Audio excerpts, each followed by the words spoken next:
So as most of you don't know, I've been doing a health and life coach school online. I'm still a student, happily.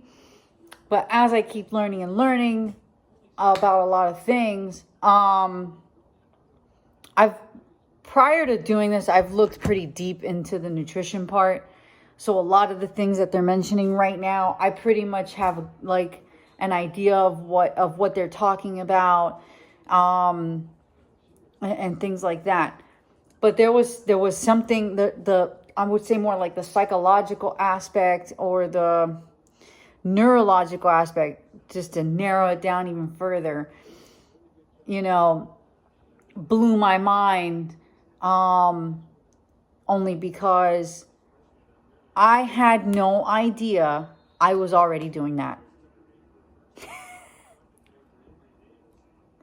So let's put this together really quick. They have the knowledge to name what that process is called.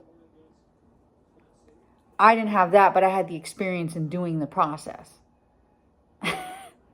So when you put these two together, I'm like, so what you're talking about, I already did. I just didn't know I was doing that. I didn't know that that's what I was doing. I didn't know that that's what it was called.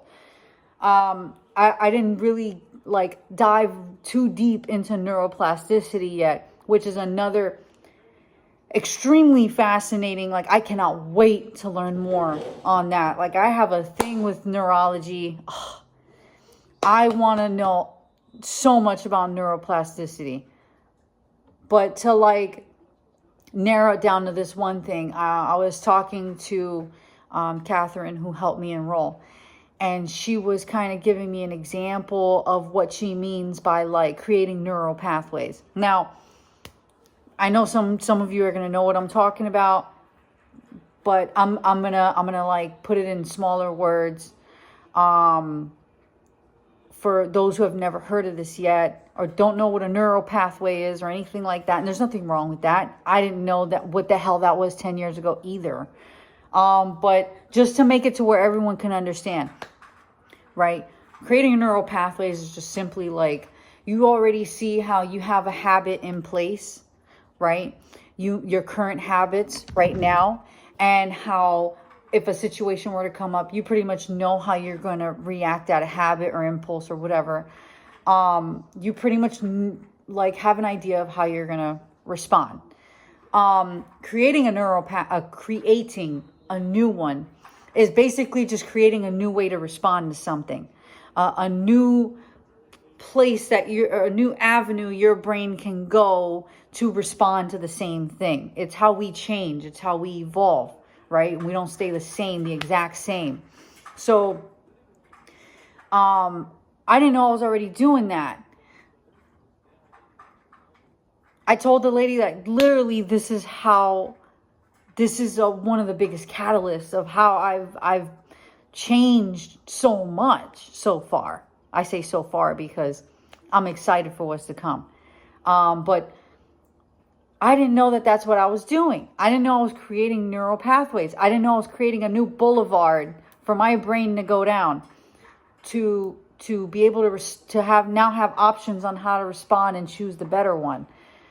I would see whatever's currently going on and how I'm responding to it and not like it. And like most people, that's where we get stuck. We get stuck there because our emotions, although we don't like what comes out of it, or we don't feel good about the way we're responding to it or whatever, we know we can improve. Our brain's job, okay, and our nervous system and our cells, their job is just to keep us alive and survive. And the way it knows how to do that is to take what's already familiar and have you keep doing it because it knows the result and it's predictable, right? Your body and your brain are going to want to do what's predictable to keep you safe. It already knows, right? There's the other part of your brain called the cortex. Now, that's where you have those dreams and goals and visions of yourself and wanting to evolve into a better you and have a better life and all this. That's where that comes from. The cortex.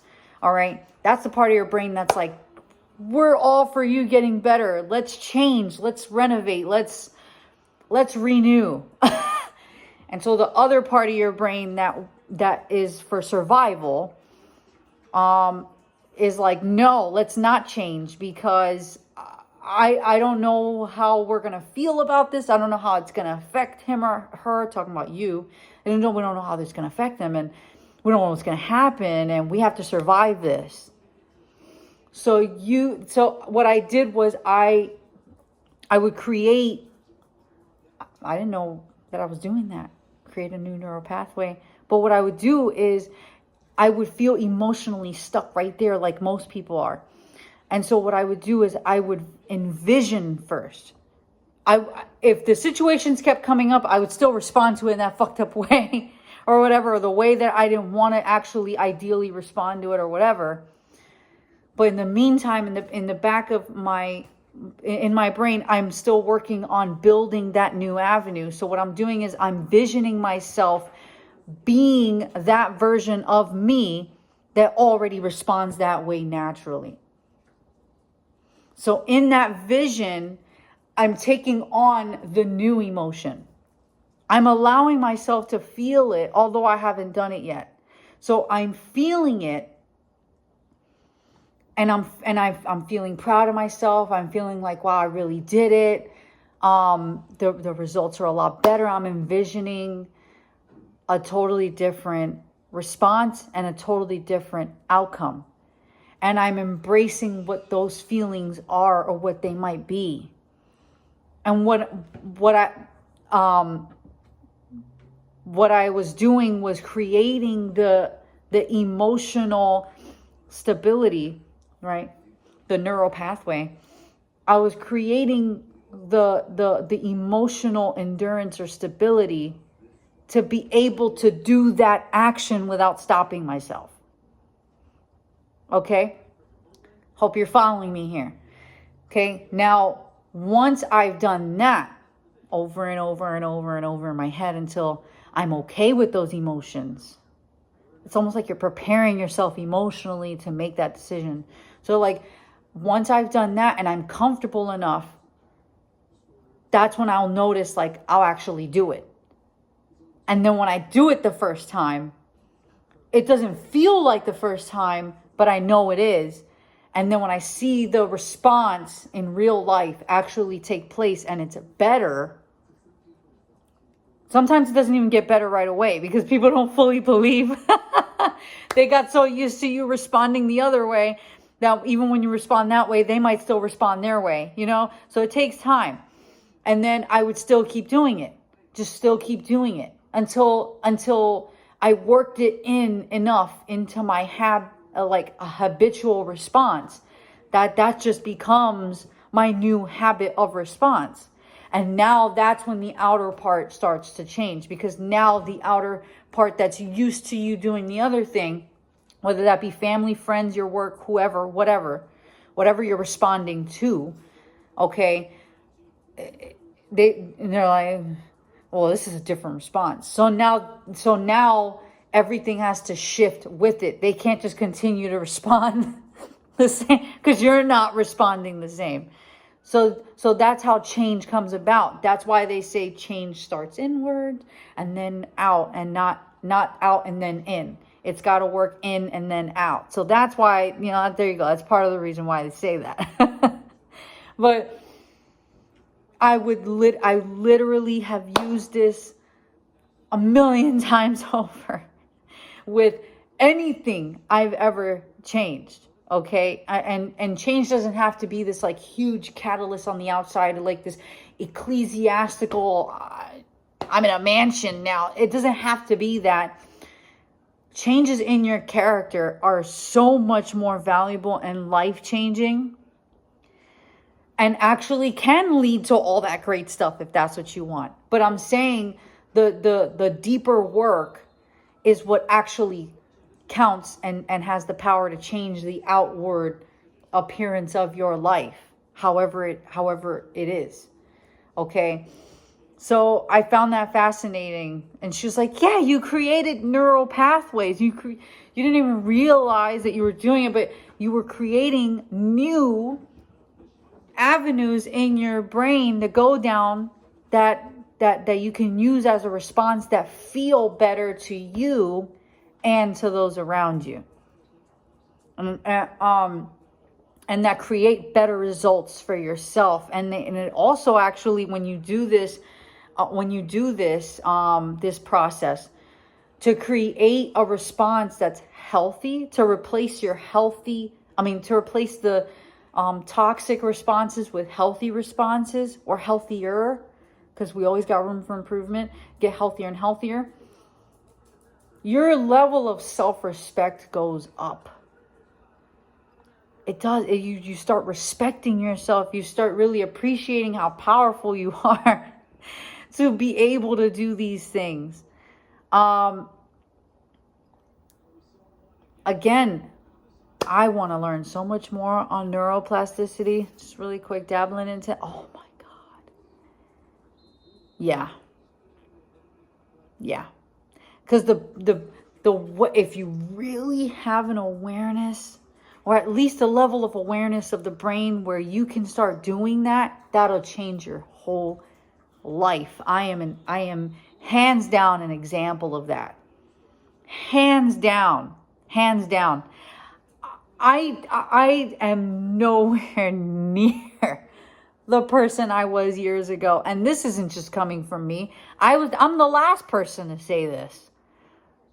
Anyone who's known me for years has already said this to me 10 times over. Whatever manner, whether it's good and they're celebrating it, or you've changed. You used to, right? That's the point. I changed. I have the power to change my habits, and my habits create my reality. I am literally an alchemist of my own reality.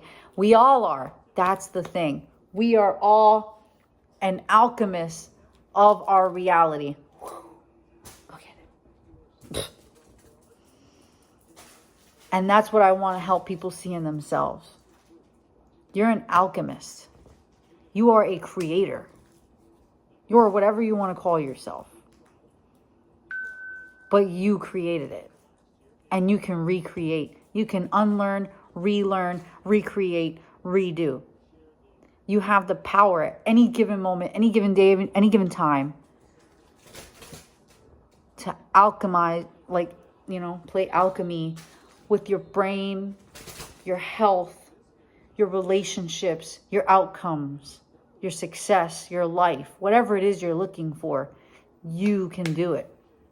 I don't care if you've been through hell and back 5 times. So if I look young, but my soul is old. But I'm telling you, it doesn't matter if you are 60, 70. It doesn't matter. I've seen it. People have changed their whole life, no matter what the age. I've seen it range from very young to even 75. I mean, there's really no end to it. You woke up, you got a brain that works, you know how to think, you have the power. You have the power. But yeah, I'm going to continue because my class just became available right now. I'm going to go take care of that. Think about that. But I literally, that was a moment for me. Because I found the name to what I was doing, and I didn't even realize that that's what I was doing the whole time. I'm literally my own laboratory. I'm literally my own alchemy project, and I fucking love it. I love it. All right, you guys.